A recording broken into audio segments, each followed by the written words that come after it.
This is a quick update video about the Corel Painter 2018 update version 1, which is now available for download. Now on my computer, I got a little notification down here in the bottom right that popped up that said I can now update Painter. And when I clicked on update, I got this window here, which lets me read what's changed in the Painter update. And then I can also download and install the update. So I'll go ahead and download and install the update. You can see there's a little thing that popped up down there in the corner. I'll go ahead and just update. If you didn't get a little window popping up in the corner asking you to update, you can also update by going to the Help menu in Corel Painter and choosing Check for Updates. Or you can go to painterartist.com, go to Support, and then we want to download patches and updates. We'll choose Painter. Under Select Product, we'll choose Painter 2018. And here's the update one. We'll click on the download either for Windows or for Macintosh. There's two separate downloads. If you want to know what's changed, you can click here to see all the updates. Now, while that's updating, let's take a look at some of the things that were changed in this update. Most notably here is the support for the new OS X update called High Sierra. And High Sierra is notorious for not working with a lot of things. Now, as of making this video on October 3rd, as far as I know, Wacom hasn't completed their driver yet, but it should be available very soon. I recommend that if you're using a Wacom tablet, just wait to update to High Sierra. But as far as Corel Painter is concerned, this should alleviate any problems with High Sierra and Corel Painter.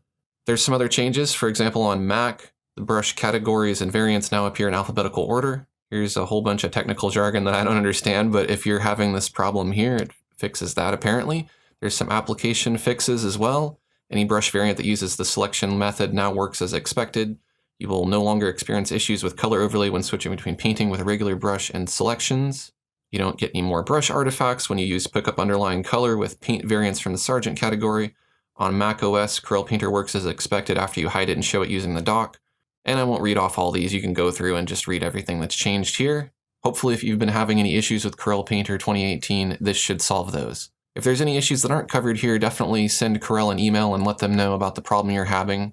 It's artists like us giving them feedback that helps them find the bugs and fix them. So my update has been successful. I'll go ahead and click on Exit, and I'll go ahead and launch Corel Painter here. And it's not really going to look any different. It's just going to perform a lot better.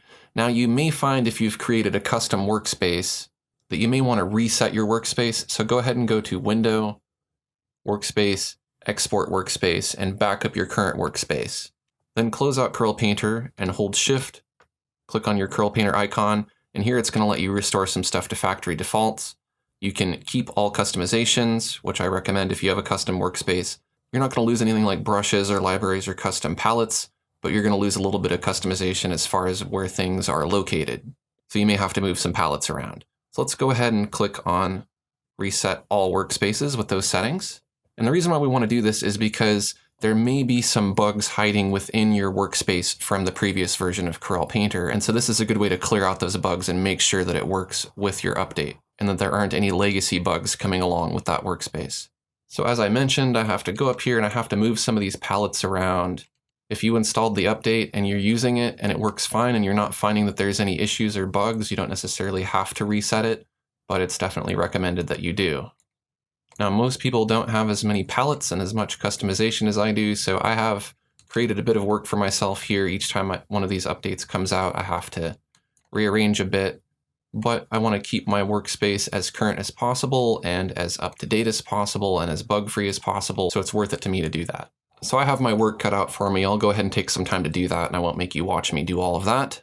And so I've taken some time here rearranging my workspace and putting it back to the way I like it. I'm going to go ahead and save that progress now by going to Window, Workspace, Export Workspace, and I'll just save a copy of my workspace and I'll just note that this is the updated version. So there you go, that's how you can install Update 1 for Corel Painter. I recommend that you do that. If you found this information helpful, take a quick second to like this video, and if you're new to my channel, I'd love to have you subscribe. I have a lot more Corel Painter videos for artists like you. Thanks for watching, and I'll see you next time.